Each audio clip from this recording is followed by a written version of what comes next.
Thank you all very much. Good morning. Thank you for coming. Thank you for the interest in South Sudan.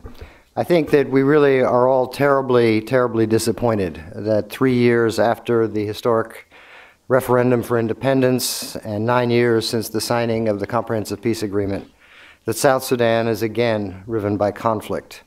Only this time the conflict is not with the government in Khartoum, but it is a conflict within itself. The fact that South Sudan faces internal challenges is not in and of itself surprising, I think, to anyone here today. Internal political tensions have been building for months. Political space and space for civil society had been shrinking since independence. Intercommunal tensions have been long-standing, and the country's institutions, I think, were understandably weak. Nevertheless, the speed with which this conflict escalated once the events of the night of December 15th occurred was, I think, astonishing. The conflict is devastating for the people of South Sudan and for those of us in the international community who've all made tremendous investments in the country in the hope of seeing it escape the terrible cycles of violence that marked its past. The cessation of hostilities agreed upon by the parties on January 23rd was a critical step. Unfortunately, the fighting continues in South Sudan. We're deeply concerned about the reports of fighting, particularly in Upper Nile and Unity states, as well as in Jonglei. And this includes the recent SPLA, or government force attack, on Lear, which is the hometown of the former Vice President and opposition leader Riek Machar. The conflict has already exacted a terrible price on the people of South Sudan, who already face some of the most daunting development challenges in the world. The numbers are grim, and while we may never know the exact number of casualties, undoubtedly thousands have been killed. The International Crisis Group a few weeks ago gave an estimate of 10,000. It could well be above that. We do know that at least 875,000 South Sudanese have fled their homes, and that of that number, over 130,000 have sought refuge in neighboring countries. There are reports of forced recruitment, sexual violence, and use of child soldiers by both sides. And as political rivalries have taken on ethnic dimensions, atrocities have been committed and continue to be reported against men, women, and children alike. Now that a cessation of hostilities has been signed, we must not lose focus or allow momentum to fade on making progress not only on implementing that cessation, but on making progress on the key issues that must be addressed for South Sudan to return to stability and a path to development. First, the cessation of hostilities, as I said, must be fully implemented and monitored in order to create the space for meaningful and inclusive political dialogue and to begin creating the security conditions and confidence that will allow that 10% of the population that has fled their homes to begin to return. We welcome the arrival of the advanced team of the Joint Technical Committee of the Monitoring and Verification Mechanism, which arrived in Juba this past week, and it will help establish the monitoring teams, which will ultimately allow both sides a mechanism to report breaches of the cessation of hostilities agreement. We continue to urge all parties to the conflict to help facilitate the important work of these teams. But I must say that I'm concerned by initial reports that the government may intend to obstruct some of the initial deployment of the monitoring mechanism, and is also limiting the full deployment of new UNMISS units who are trying to move into Juba and South Sudan. It is critical that these institutions, the Monitoring and Verification Mechanism and UNMISS, have unfettered access in South Sudan to fulfill their mandates.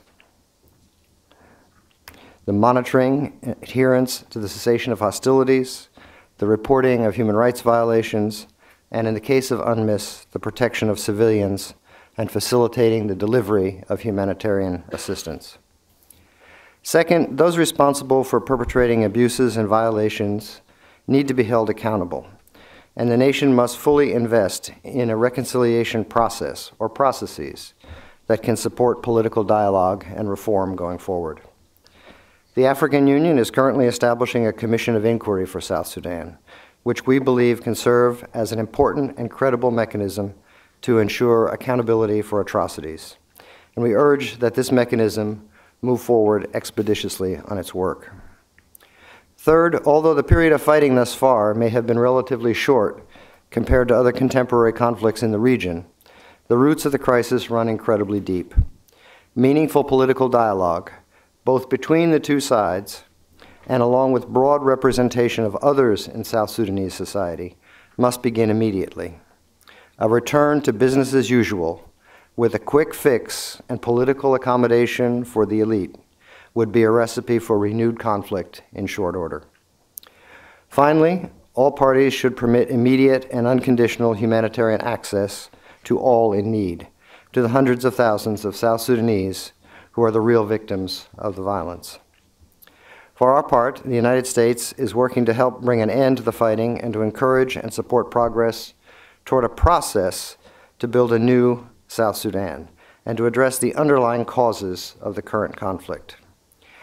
Along with our ambassador in Juba, Ambassador Susan Page, National Security Senior Director Smith and Harris, Deputy Secretary of State Burns, Assistant Secretary of State for Africa, Linda Thomas Greenfield, and I have all traveled and engaged directly throughout the region, as well as with President Kiir, former Vice President Machar, and the heads of state and foreign ministers in neighboring countries.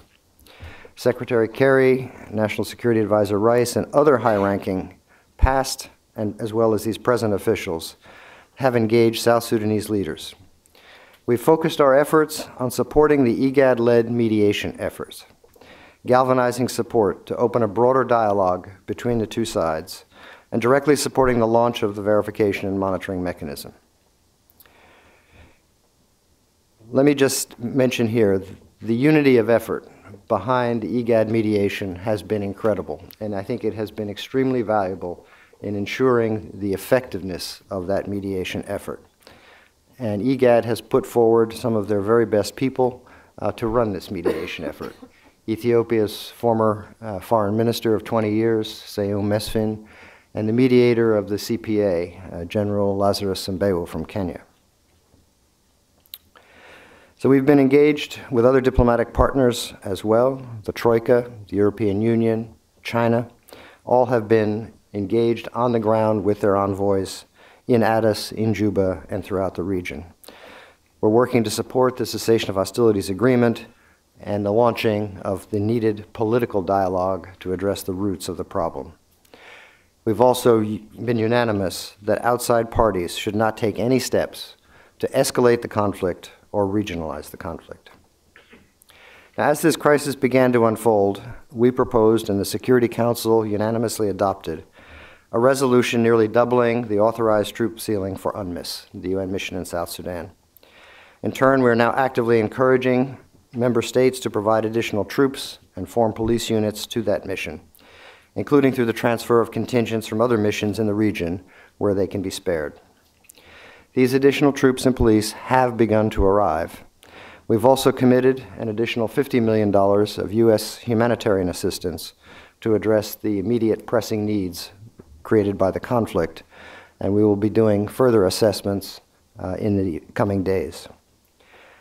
I continue to be encouraged by IGAD's leadership in convening the parties and believe that the IGAD-led negotiations offer the best hope for South Sudan and the region. We will continue to support the mediators in carrying out their mandate as instructed by the communique of the 24th session of the IGAD Assembly of Heads of State, which met in Addis on the 31st of January.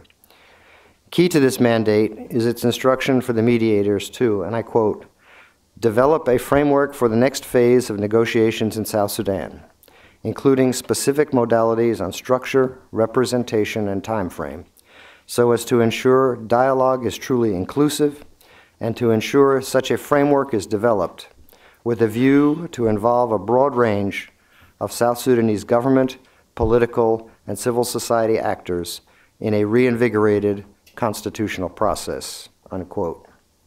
Further, the communique calls on the mediators to organize a series of public consultations with a wide range of South Sudanese actors with the aim of generating input for a framework of political dialogue and national reconciliation. I have urged the mediators to undertake these consultations quickly, and as the communique also notes, to include political parties, traditional and religious leaders, and groups representing women, youth, intellectuals, refugees, IDPs, the business communities, the diaspora, and other stakeholders. At the same time, we have urged the government to open political space to allow for greater inclusion.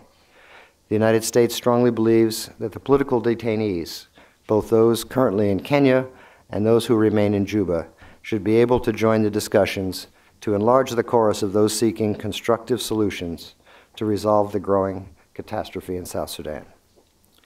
Let me conclude by saying that I'm concerned that the crisis in South Sudan still has the potential to escalate further.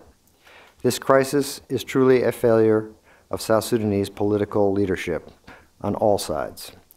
Institutions that were understandably weak at independence were allowed to stagnate, while the political elite vied instead for power in an ever-shrinking political space. Development efforts were given a back seat to individual ambitions. The government attempted to contain and quell intercommunal violence without fully committing to the hard work of addressing its causes, which include economic disparity, historical grievances against other communities, and political grievances due to real or perceived underrepresentation and disproportionate political influence in all levels of government. South Sudan's leaders have broken their promises to their own people. And while we do not know the scale of the atrocities that have been committed thus far, there is clear evidence that targeted killings have taken place, and each violent act threatens to return South Sudan to the cycle of conflict and destruction that South Sudanese of all ethnicities and backgrounds voted to end when they voted for independence in 2011. But just as each act of violence may ignite retribution, each step toward peace offers the chance to rebuild. Breaking this cycle and ensuring that Africa's newest nation continues to move forward rather than backwards is the highest priority of the United States and the international community. I want to thank everyone here today for their continued engagement and wisdom throughout this crisis, and I look forward to hearing what the other panelists have in terms of recommendations and analysis of the situation. Thank you very much.